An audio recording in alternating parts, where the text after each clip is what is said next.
Okay. Peter Sutton, whom I'm sure you all know of, at least, made a distinction between classical and post-classical Aboriginal social organization focused on landholding systems. From an anthropological point of view, I think there is consensus on two widely found dimensions of what he called the classical landholding system, namely, a widespread patrilineal emphasis in lower-level land-linked groups, whatever those might be called, in regions that we all know, sometimes called a clan. And the second dimension is the bilateralism of land-relevant social relations, especially important connections to the mother's patrilineal group. As I've got indicated here, there are many names, and I'm just citing a few from the region I know, and so on, all of these lower-level patrilineally structured landholding groups. Another consensus, I think, growing, is that in many areas of Australia, land-related groups have become more consistently cognatic, that is, potentially affiliated via either mother or father. Now, I would say, while Peter's original distinction is very useful, I would say it's even more important to regard those two, the patrilineal emphasis and the bilateralism, as ideal types in the Weberian sense, because in the region I know around Catherine, there are no pure types of either kind on the ground. There are mixtures of these various emphases, and I think we have to realize that.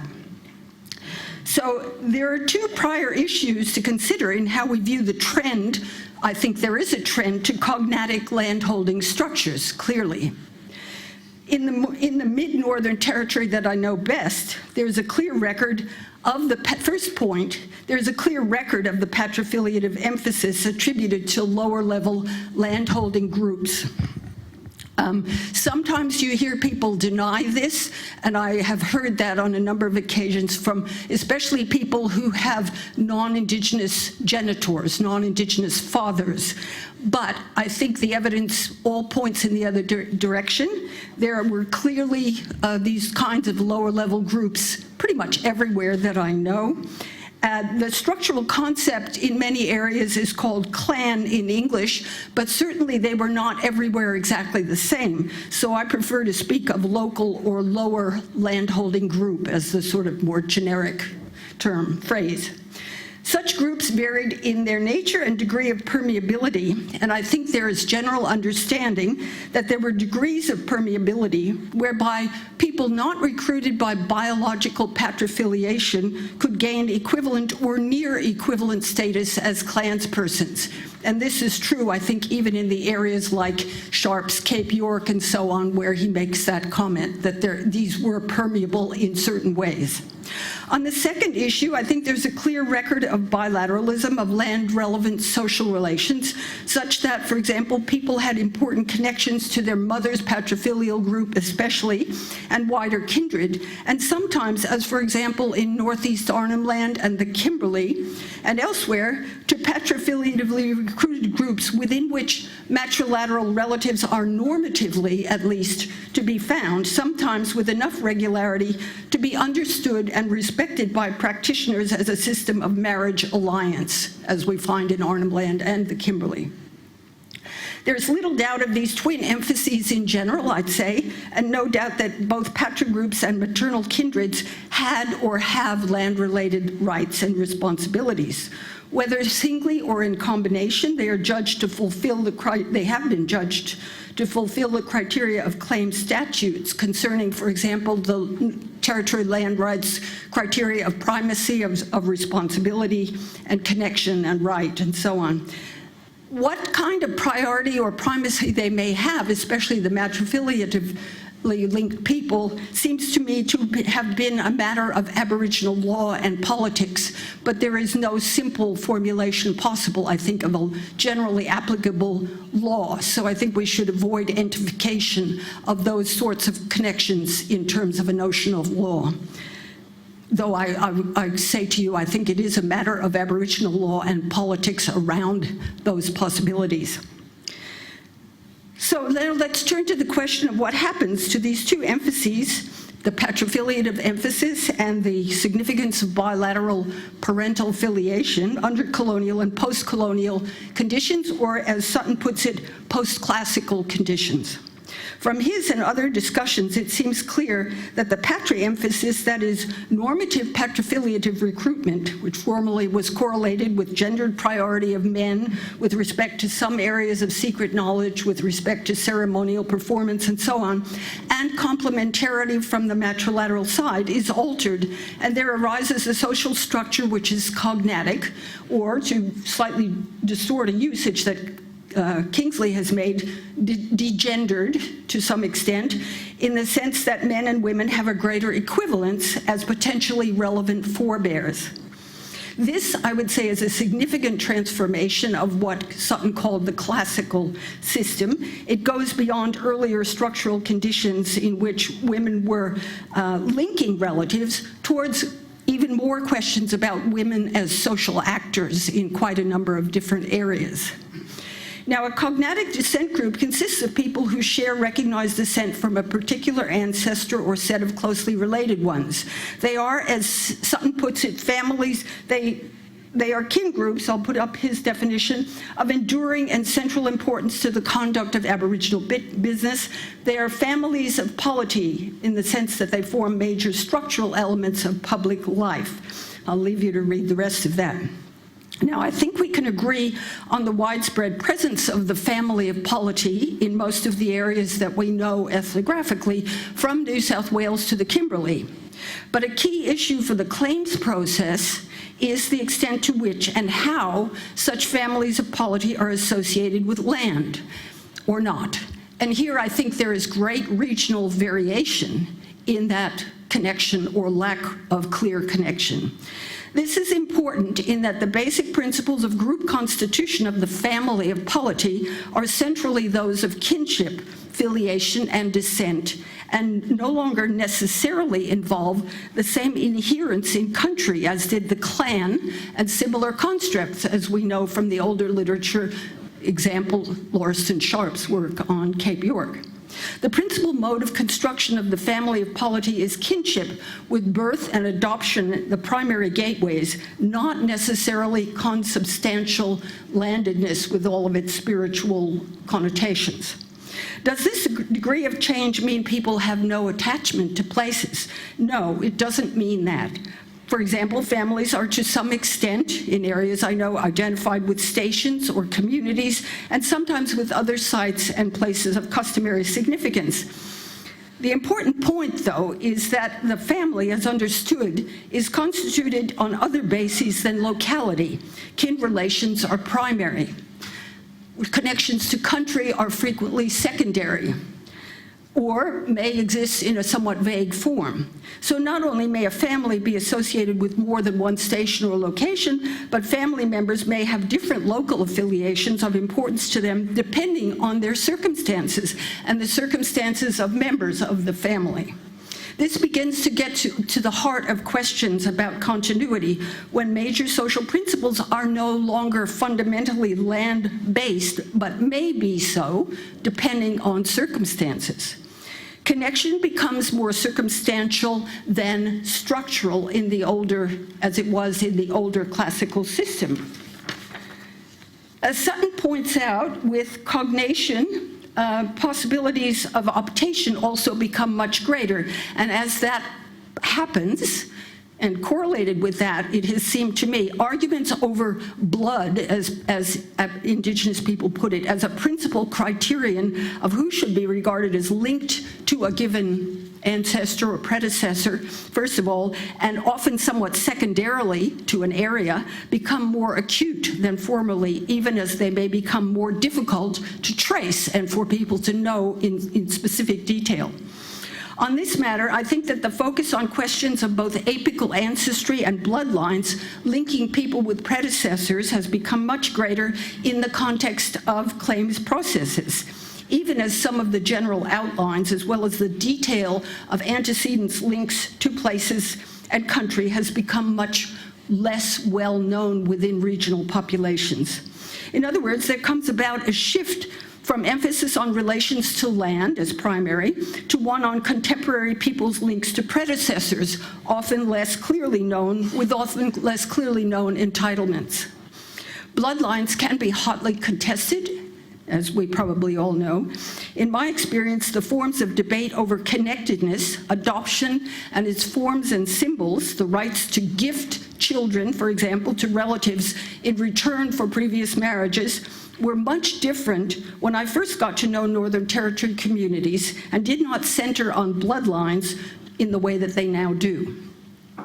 Sutton sees this patritognatic transition as describable in two steps, which I have up here: an expansion from groups made up only of patrifilially related cognates, perhaps with complementary matrifiliates, to groups made up of both, and certain other descendants of female members, including sometimes grandchildren and beyond. Second, he talks about the privileging of patrifiliation that drops out, leaving the system cognatic.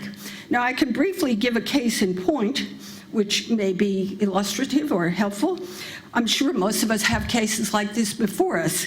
In a community in the Catherine region, a man I knew and his sister were the principal seniors of a patrifiliatively constituted and understood group until the 1980s. They were considered the landholders of the community area formed post-World War II, where they had come to live, until he died in 1985.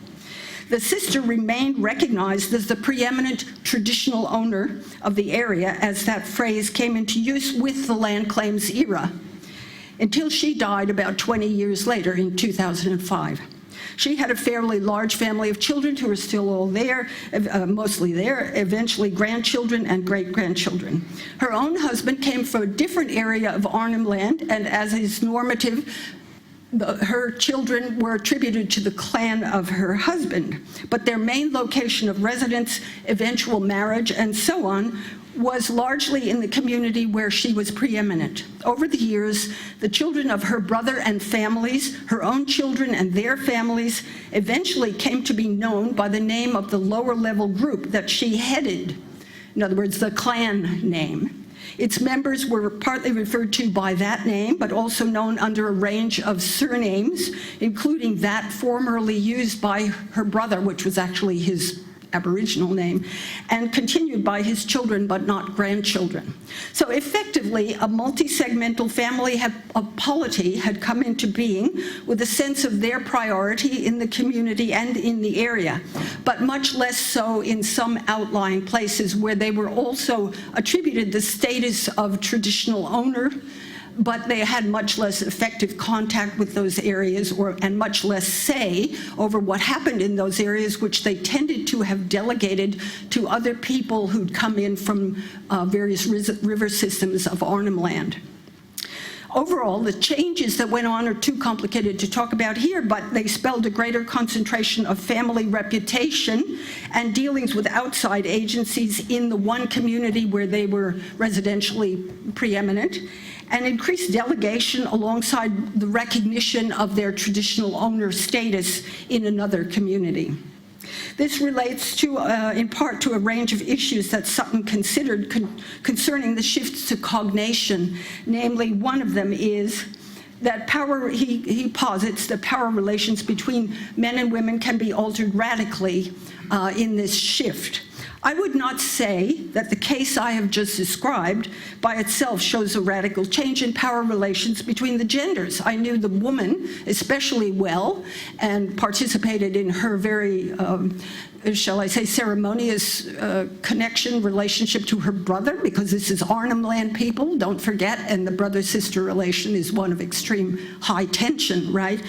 But I wouldn't say there was a radical change in power relations between the genders. To think that would be to mistake social actorhood for structure. It shows rather that while a female patrifiliate was present and active, she was attributed the key landholder role after her brother died and until the time of her death. There we have structure over sex. It also shows that her residence remaining constant, she became the effective nodal person around whom the cognatic group formed. It also reveals the possibility, which Sutton talks about and I think is real, that optation becomes more available to people in describing their own connections to country within this kind of large and burgeoning family of polity, which is now multi-segmental. So, in other words, there are fewer structural guardrails around the ongoing constitution of cognatic groups. And I must add that I've also seen in places in the North, in this community and in others, and especially in the claims processes, I've seen strong objection to ongoing processes of cognation from some members of the community who want to retain the normative thought of patrifiliative emphasis. How does this relate to questions of genealogy? In the case above that I talked about, the focus of genealogies I collected from sister and brother was on their patra antecedents, their known father and grandfather, but above that, all relations were presumptive. They did not know the names beyond that generation level. And in fact, those relations beyond the grandparental level were known to not have entailed connection to the community area where both of them lived and became preeminent. Both brother and sister recognized a transfer of father country that had been completed in their father's time. It had started, as they know it, with their grandfather and became completed in their father's time. They also had detailed accounts of their parents' affines, whom they had married, and their in-laws, but not any great detail in the generation above of their grandparental generation. Most genealogies I have collected across the Catherine region show that adults and seniors typically can give, without great study or thinking about it, can give information about their parental generation with some detail about their mother's forebears and parental in-laws, and usually something about the grandparental generation with less detail in various ways, including whether they are able to name them or not, to mention one or more of their Aboriginal names. The amount of certain detail noticeably diminishes in the grandparental generation about land-related matters such as what were the principal places, totems, travels, details of their lives, where they died, and so on. Of course, the diminution of personal detail at the grandparental level is not unusual, and it would be the normal situation in mainstream Australian society, except where people have made efforts to do research, I'd say. My general finding for Indigenous genealogies has been that at the great-grandparental level, there is often very little detail, personal detail. There's much less knowledge of names or personal specifics of reputed great-grandparents. This sometimes can be laboriously reconstructed, but usually with research and outside assistance, in my experience. Often the main detail where local patrifiliative groups had persisted, which is much of the area, all of the area that I know, is the great-grandparents' patrifiliative identity, that is the clan name or presumptive other generic identifiers, such as language groups sometimes, or subsection, especially of male, but more rarely also female great-grandparent, is available.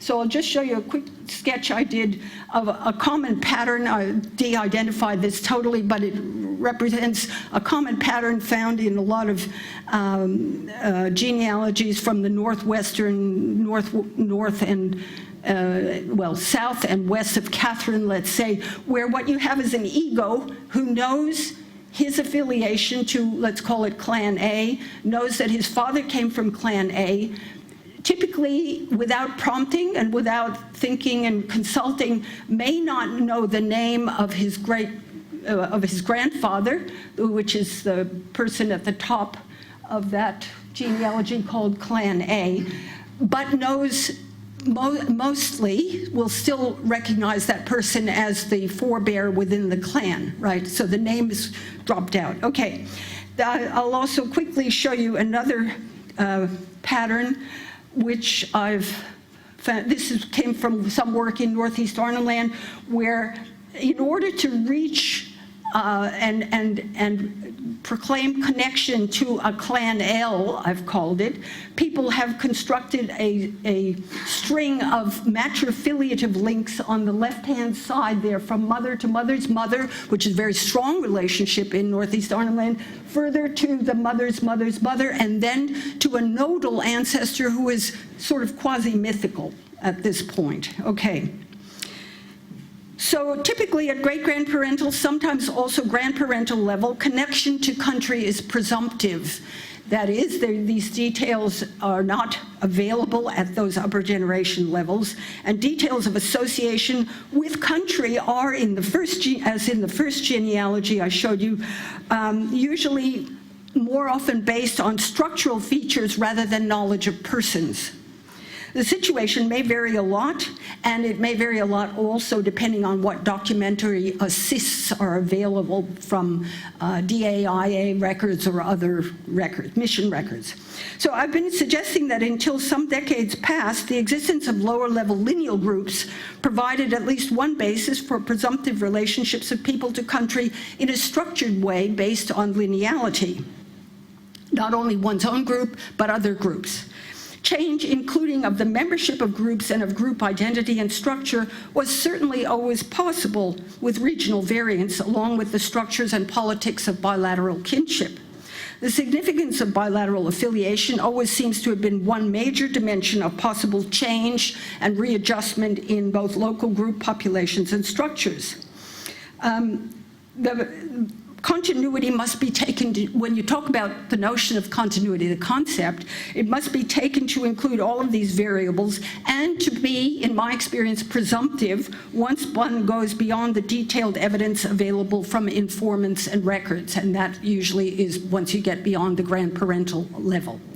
And as in the case I cited to you, there can be a total change of country from that great-grandparental level to the present. So the public, what do I conclude from this? The public Australian discourse of thousands of years of occupation, when deployed outside of archaeological discourse and continental scope, and attributed to named groups and social identities, as people often do, seems to me facile. Though it is often invoked, it trivializes the fact that for most Aboriginal groups and people, there are big gulfs between their ancestors' experience and their current situation, even location, as in the case of the cognatic group that I cited. Regarding research with greater prevalence of landholding groups as cognatic, it seems to me that one must recognize that socio-territorial labels containers like clan and even language or socio-territorial grouping, insofar as they are understood as connectors of people to country, may not be the appropriate way to describe landholding groups in many places and many kinds of claims now. Almost done. One may need to go to the family of polity level, for example, with all of its possible structural variations and refocused territorial priorities, with detailed knowledge often concentrated on areas of long-term residence like stations and other communities. What of gender, then? It seems clear that women have a prominent role as nodal contemporaries, as in the case I cited, but I think they always had prominence as social actors, while also espousing a secondary role, again in my experience, for themselves in many areas of social action, where, when I first encountered the gender relations in the territory, they always said that they came after men in various senses. It may be, and increasingly come to be, that women are more strongly designated as apical ancestors than they were in my genealogical collecting from seniors over the decades since the mid-1970s. Thanks.